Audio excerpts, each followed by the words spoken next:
Hello, everyone, and welcome to the Indie Creative Comics Podcast. I'm one of your hosts, Angel, with John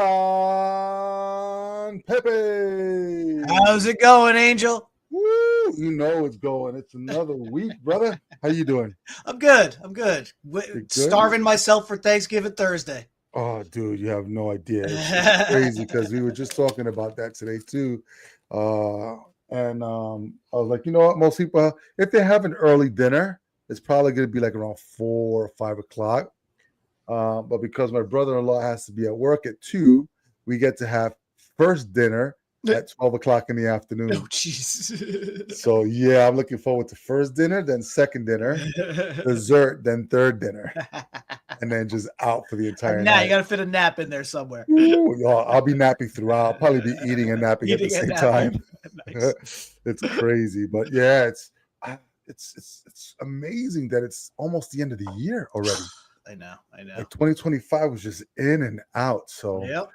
it's kind of scary when you figure after Thanksgiving passes, we've only got about 4 weeks to Christmas. Yep. It's so quick, and then that's it. The week after that's New Year's, and then 2026. Yeah. But what's kind of fun, so it's always fun with the Wednesday release date to get new comics on Wednesday and be able to read them during the downtime on Thanksgiving Thursday. Always been a thing I loved as a kid, especially if like conversations get boring or you don't want to be involved, you can sneak away and read some comics.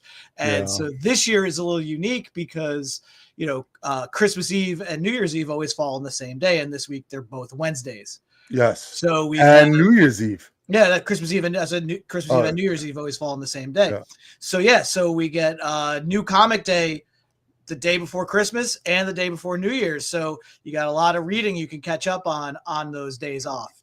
I need to. There's a bunch of boy rivals that are sitting there that I need to get on there.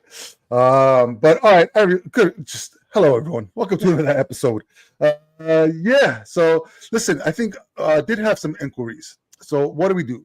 John and I basically get together every week and we discuss new indie or creator-owned comic books that hit the shelves.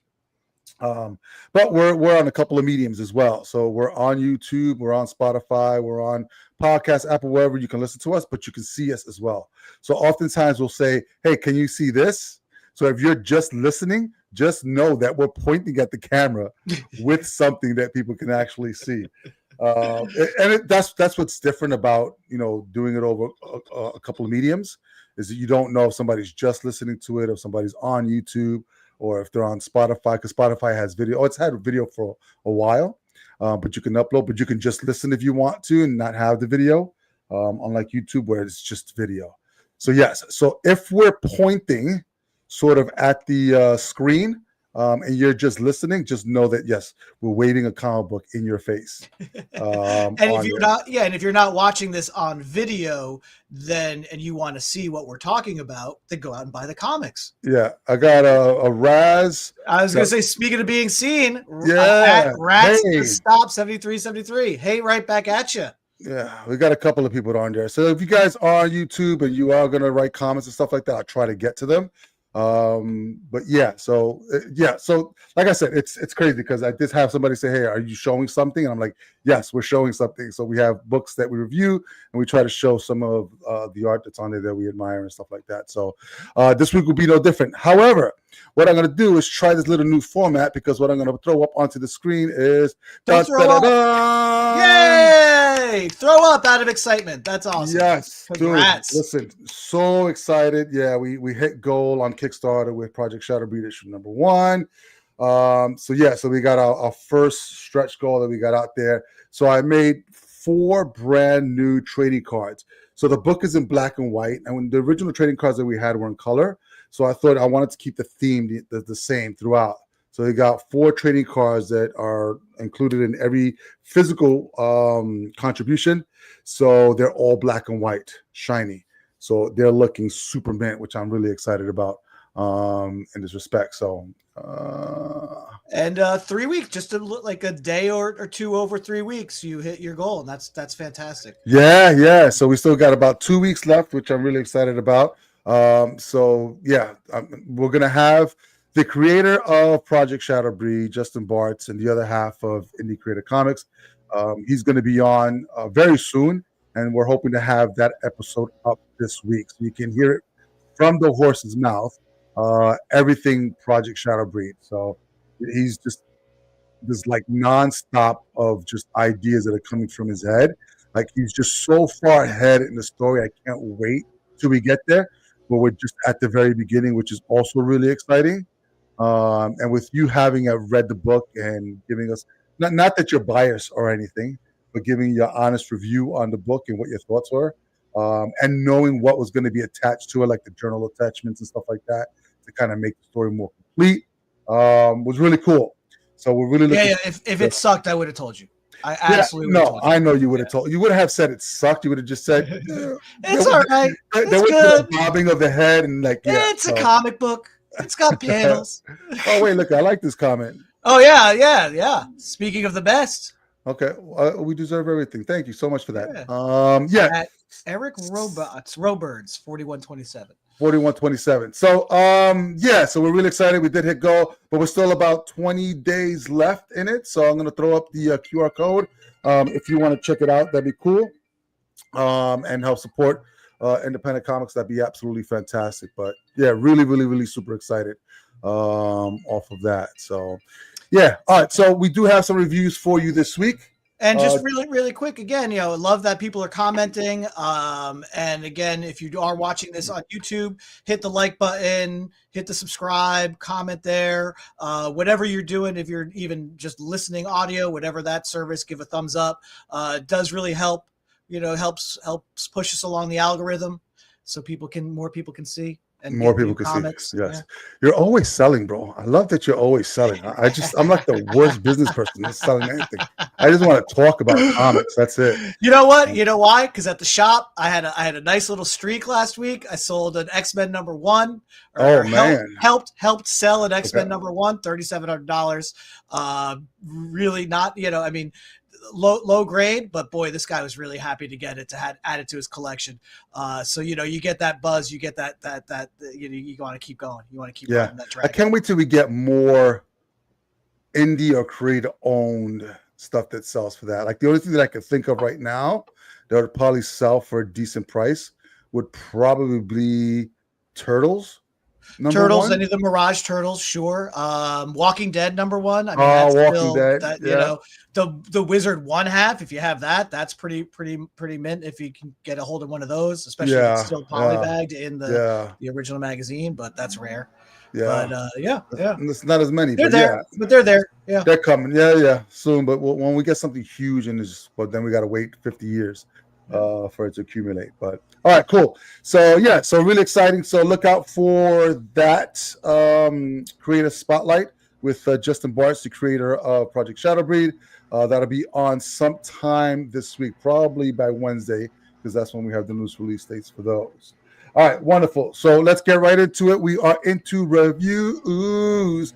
And I think John and I both read the same book. So what I'm going to do... About time that happened again. I'm going to shift it over to him and give him an opportunity to, talk about it. All right. So, this is from Image Comics. It is called Final Boss. You have the main cover up there. I got the Ryan Ottley variant. I always like Ryan's work. Hold on a second. Let me see that. It's always awesome. Very kinetic. And I just, you know what? Yeah, it's a black and white with just the main color being the blood and the red, which I think really lends itself to this material in this comic, because boy, is this is something else, this book. I had a lot of fun with this. I want to touch back on a couple things from last week. First and foremost, you were praising Youngblood #1 for the fact that it brought back that sort of extreme, high octane 90s comic action. Yes. And it's nice to turn off your brain and just enjoy what's on the page for you without having to think. I do a lot of those real heavy kind of thinking guy pieces occasionally. So this was such a breath of fresh air for me, because this is exactly what this is. This is high octane 90s bloody fighting comic where you could just turn off your brain and just enjoy the ride. I absolutely loved it. I loved the Mortal Kombat Street Fighter-esque video game atmosphere that kind of shows up towards the end of this, which I thought was really, really cool, which reminded me something I neglected to mention with American Caper #1 that I reviewed last week. The writers on that book actually are responsible for the Grand Theft Auto games. There's a very important piece I forgot to mention there. So if you like Grand Theft Auto and you want to sort of sit back and read something from those guys, American Caper #1, I can't recommend that enough. That was from last week. But yeah, today you could actually pick it up while you're waiting for GTA 6? Yeah, I think been delayed like multiple times. Yeah, I think they'll get 5 volumes of American Caper out before that happens. But yeah, it keeps getting delayed. But yeah, but today we're talking about Final Boss. Fight, Power Up, Repeat. You know a book is good when it's got a ton of pull quotes praising it by a whole bunch of great creators on the back. And this is... there we go. This is created and written and illustrated by Tyler Kirkham, fantastic artist in his own right. Mm-hmm. He does have an art assist with David Miller, colored by Ifancia Noor, lettered by Troy Pateri, logo, book design, and edits, Phil Smith, production by Zen, and a special thanks to Vince Aiken. And so this book is really neat because, again, I was expecting something really mindless and not have to think too hard. And we open right away in the Pacific Theater in World War II. Yeah. And I was like, oh, okay, this is not what I was looking for, but let's see where this goes. And you basically have the sequence that plays out a little similar to the opening of Saving Private Ryan on that first page there. And you are following this soldier who wanders into a cave and finds something he doesn't quite understand. And before you can understand what it is, we are thrown into the present day. And apparently that was a dream from this soldier's grandson. And so basically the first, few pages of this, it is a lot of first person narrative from our main protagonist, Tommy Brazen, which I love those names that are just so on the nose for a character. It's great. Tommy's a fighter. He's a brawler. He's ex-military. He's I don't want to say he's not too bright, but he is just very focused on specific things. And first and foremost is following up on these dreams he's been having about his grandfather. He's just doing these really messy, dirty jobs in order to gain enough money so he can go overseas to unravel this mystery. Part and parcel of that is a pendant that his grandfather had given him, which does interesting things to his body physically, and then later more ethereally, as we find out during this first issue. So this guy, aside from basically being a leg breaker for hire, he also fights in these very illegal underground mixed martial arts brawls. And that is where the ultra violence comes into play. You basically are catching up with him after the night after a fight where he basically passes out while patching himself up because these fights are that brutal. And right away he's got another big fight. And this is sort of, this is with the champ of champs in this underground fighting ring. And I have to say, this is such a grimy, dirty, illegal atmosphere that and everybody is so rabid for their bloodlust and to watch the fights go on that even when one of the contestants murders his own manager right before one of these fights, nobody bats it up. Nobody cares. They just want the fight to get on. And it is a brutal knockdown, drag out fight between Tommy and this guy Chain Pain. And it is wild. It goes all over the place. The action is so, just the action is so kinetic. It is so brutal, and it is a lot of fun. and I don't want to really give too much up away, like with how this first fight resolves in this, because it's just insane. And again, the circumstances that go down in this ring, nobody bats an eye. They just want another fight. There's no doubt about it. And one of the really neat things that they do in this is you sort of have a grid in the back that kind of gives you all these little fighting slots. Yes, like the fight built around the fight tree, which is that pendant that he inherited from his grandfather. And by my count, looks like we got about 10 issues of just insanity ahead of us. So bring it, bring me more. I want to know who the final boss is. I have a feeling we might know who it is, but it also might swerve a little bit. Maybe a narrative swerve. Right. But I, in my sense, I kind of see where this is headed, and I think it's going to be a really interesting confrontation towards the end, as a lot of this little running mystery will be resolved. But we're going to get a lot of, if it's like this, we're going to get a lot of gory, bloody fights along the way. If you love Mortal Kombat, if you love video games, if you love Rocky movies, if you love that first scene in X-Men when Wolverine, when we see Wolverine fighting in the cage, this is it, man. This is the book for you. Final boss, Tyler Kirkham and company from Image Comics. I dug it. Yeah, I like it when it's got that 90s sort of like simplicity, and that's not to knock it down or anything like that. It's really clear storytelling in regards to what his motives are, what he's trying to do, and then it's just a whole bunch of action. It's sort of like that melancholy, oh, this is me, poor me, sit down and then go out and just fuck some people up, which is fantastic. What I did like though was the little Easter egg they threw in there. I don't know if you saw it, but it was in the background of his, there was a Bloodsport poster of Jean-Claude Van Damme. And I was like, oh my God. And for me, because if it's a shout out to like Jean-Claude films, the film that I think that would probably have been better, but not most people know it, would have been Lionheart. Because Lionheart was those illegal fighting things that he was doing in order to, and that's kind of where he's at. And he's like making nothing for risking his freaking life in these rings. It's barely enough. But as far as the first issue, I mean, you got some exposition in regards to, who he is and what's happened in his past and kind of what's haunting him and why he's doing what he's doing. So you have his motivations in there. Listen, Tyler Kirkman's art is great. I have his freaking hardcover of his art, which is freaking awesome. Just, I mean, his panel layouts and stuff like that are really cool. And the stories, without having too much depth into it, it's fucking great. Because it's just pretty much just that straightforward. You got your tortured fighter, and then he goes in getting his ass whooped, and then you find out what happens at the very end of this issue. So like go ahead. Oh, I like the play on the trope of, because it seems like almost every like second or third page, Tommy is sort of introducing himself to the reader, and it's sort of almost like this guy is like really concussed, and so his internal monologue is sort of like this, right?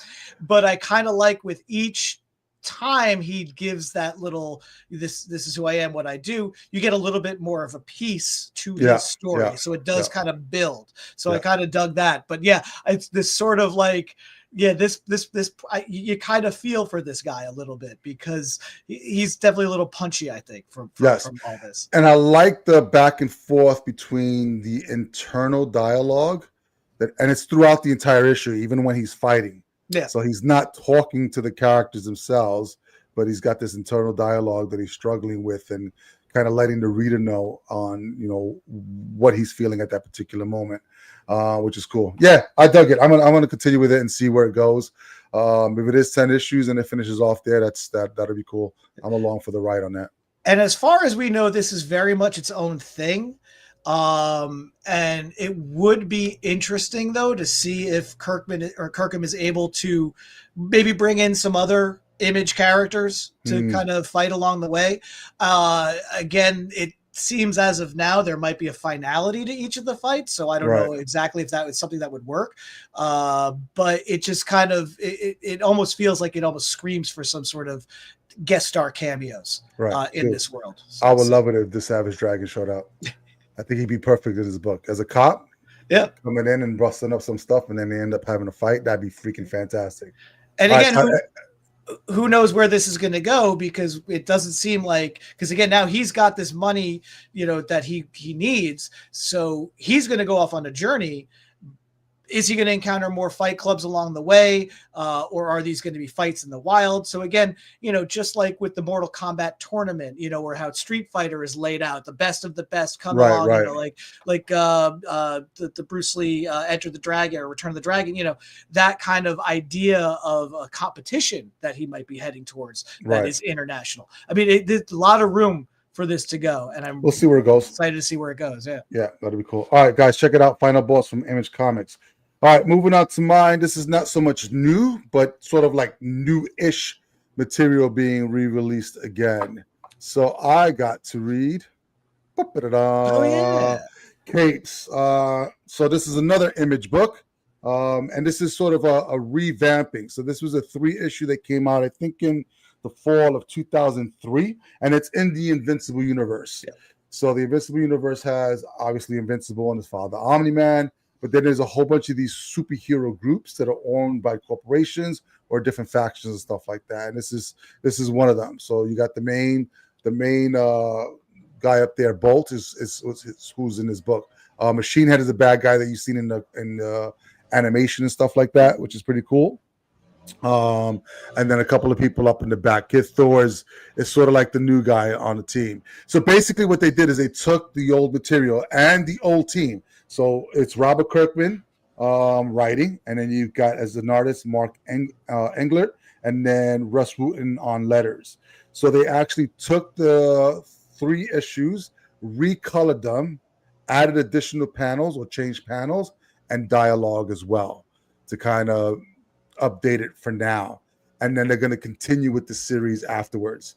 So the first 3 issues got revamped, and then as far as I understand, it's going to be a continuing series. And I think after issue 7 or at issue 7, then there's a new creative team that's coming on board to continue the stories and stuff like that. I don't know if Robert's going to continue writing it and it's just a different artist, but that's my understanding. And so basically you have Capes Incorporated, and you have a flashback in the beginning with Chronodile. So if you're familiar with the story, it's almost pretty much the same. I never read the original.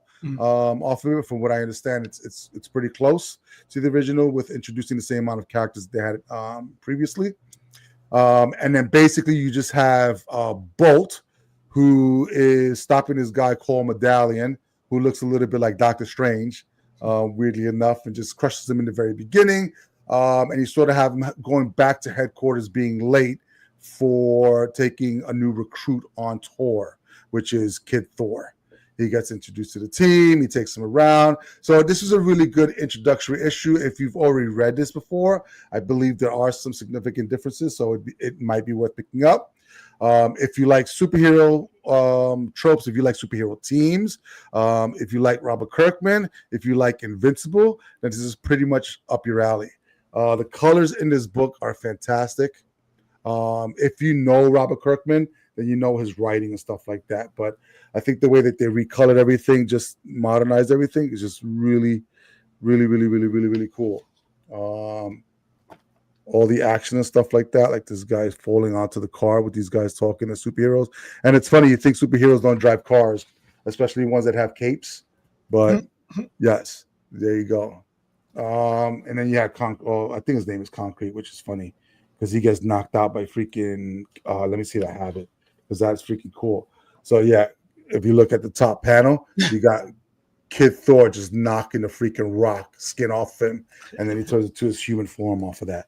So yeah, I mean, it's fun. If you know Robert Kirkman, I know his work, Walking Dead, or if you've read Invincible, then it's got that same. What I like about him is each character has a distinct voice, but there's a charm to it. There's no malice or anything in the characters, even the bad characters. So it's almost like if I had to give it sort of like this resemblance, it's almost like reading The Incredibles. That's the way that it reads to me in that sense. But it's entertaining and it's fun. And some of the characters will have some more depth than others. Like he even went as far as like this. I don't know if you're going to be able to see that, but I forgot what her name is. But she's going over to one of these guys and saying that her husband's out of town for the weekend, He wants to come over for fun. And these two guys have to be next to each other in order for them power to be, great. And he's like, well, I can't be that far away from so-and-so. And she's like, I'm talking to both of you.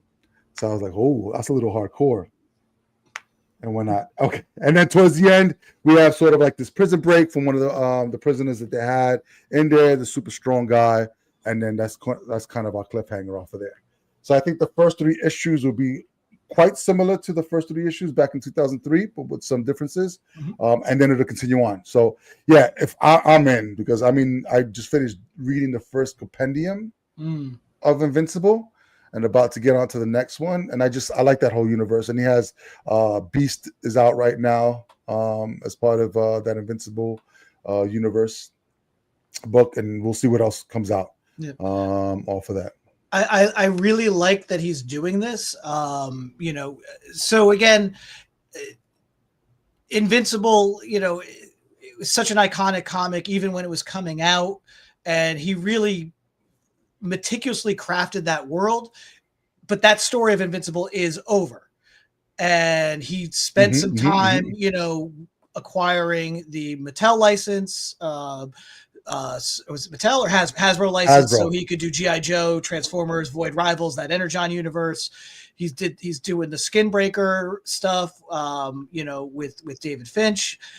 So it's really nice to see him go back to this world that he really loves, but not forcing a continuation on the Invincible story, but expanding, like you said, with Battle Beast and Capes, expanding on that existing world that is there.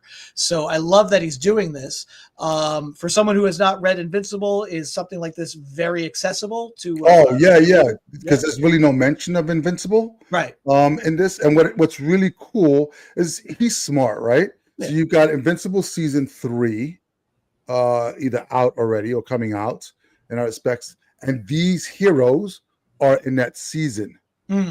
So there's extra for people who want the extra to get it. So if you're watching the show, not seeing the show, you have the physical copies as well. But then there's familiarity. If you have the show, then you can get some more of those particular characters out there. So he's really smart in the way that he approaches things.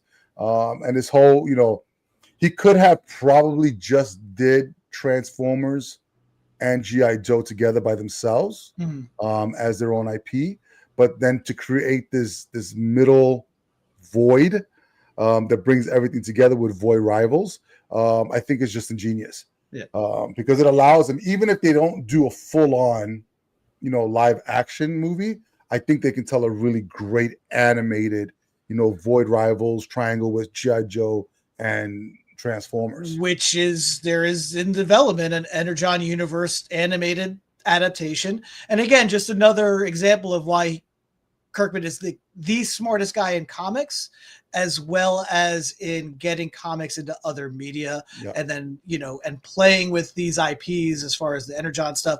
I mean, just does this guy, everything he touches seems to turn to gold, and I hope he doesn't stop, because he is a breath of fresh air for the last 25 years in the comic industry, and has really done so much to bring people into comics with these adaptations. Yes, and there's been other people that have brought their IP and crossed over to other mediums, not with as much success.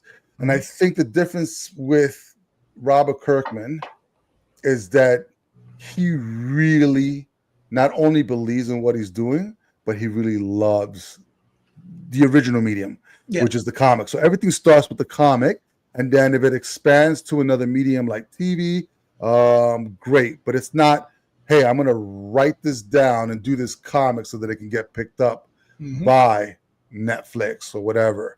And I think that's why there's more success for him, because as a comic fan, you can see it in the pages. You can definitely see it in the creative team that he puts together.